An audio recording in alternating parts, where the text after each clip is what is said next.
Hi, my name is Rostislav Kuchevsky. I am an English fluency expert. And one of the key principles of getting fluency in English is the idea of learning and memorizing phrases instead of individual words. To know more about those principles, you can click the link below, subscribe, and get immediate access to 1 week free video course with a detailed explanation of the basic principles of getting fluency in English. Well, phrases. These are the core of regular communication. If you noticed, we use them all the time. And it's much more effective to memorize phrases versus individual words, because phrases already have all the necessary grammar inside. And you don't need to figure out why the phrase sounds this or that way. That is a fixed form. You should just memorize them and use in communication. Well, let's start. And I'll begin from the most often used ones. And the very first phrase today is the phrase "in reality." It means the state of things as they are, rather than as they are imagined to be. Or even easier, it's just viewing things realistically. Let me give you a couple examples. John looks happy, but in reality, he is miserable. He is wealthy in appearance, but not in reality. They look like they are doing okay, but in reality, they are having a lot of problems. The next one is the phrase "at first." When you tell a story, it is common to talk about how things changed from the beginning to later on. To do this, you can use "at first." Example. At first, I thought she was unfriendly, but actually, she's just shy. The other one is the quote from some book, but seems a good one. I saw something out on the ocean. At first, I thought it was a piece of trash or something.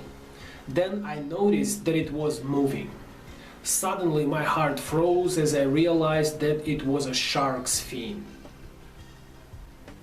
So, at first explains what was happening before things changed. And you can also put "at first" at the end of a sentence.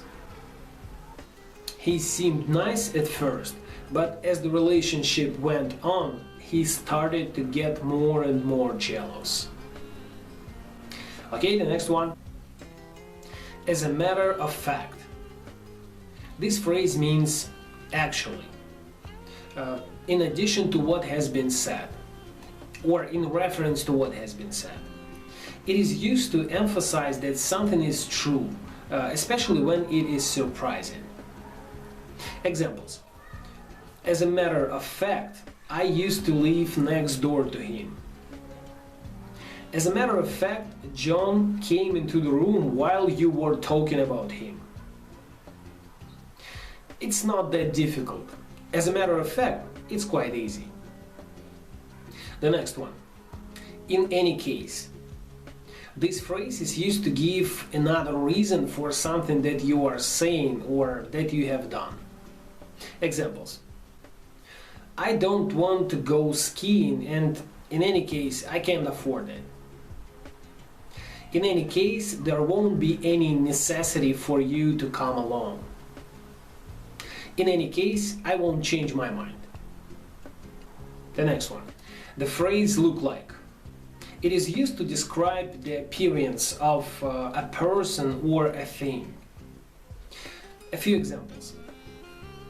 He looked like a drug addict. You look like my cousin Fred. This one looks like an apple. Or in the form of question. What does he look like? The next one is very often used phrase. Change your mind. It means to change a decision or opinion. Examples. We have changed our minds about selling the house. I was going to buy a car, but then I changed my mind and bought a motorcycle instead. And maybe be a personal example. I've decided to make the video series about phrases and I'm not gonna change my mind. Okay, let's get to the next one. The phrase "to tell the truth."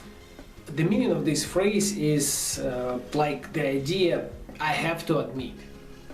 Say this when you want to speak honestly, often before saying negative. Examples. To tell the truth, I couldn't hear a word he said. To tell the truth, I'm not excited, I'm worried. To tell you the truth, I'm scared of heights. The next one is "for sure." You'll hear this phrase in many different situations, and that's for sure. So it means without any doubts, for certain. Let me give you a couple examples. I think he is from Korea, but don't know for sure. I'll be there for sure.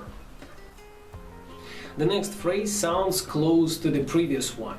It sounds like "make sure." The meaning is to take action so that you are certain that something happens or that something is true, etc. Make sure that you close all the windows before you leave. I had to make sure he was okay. Just make sure she stays in there. And the final phrase sounds the following way: have nothing to do with. It means to have no connection or influence with someone or something. And the examples. He made his own decision, and I had nothing to do with it. We have nothing to do with it anymore. I have nothing to do with that.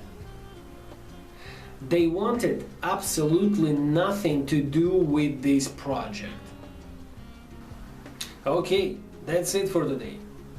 If you like this video and want to see more, please subscribe to my channel.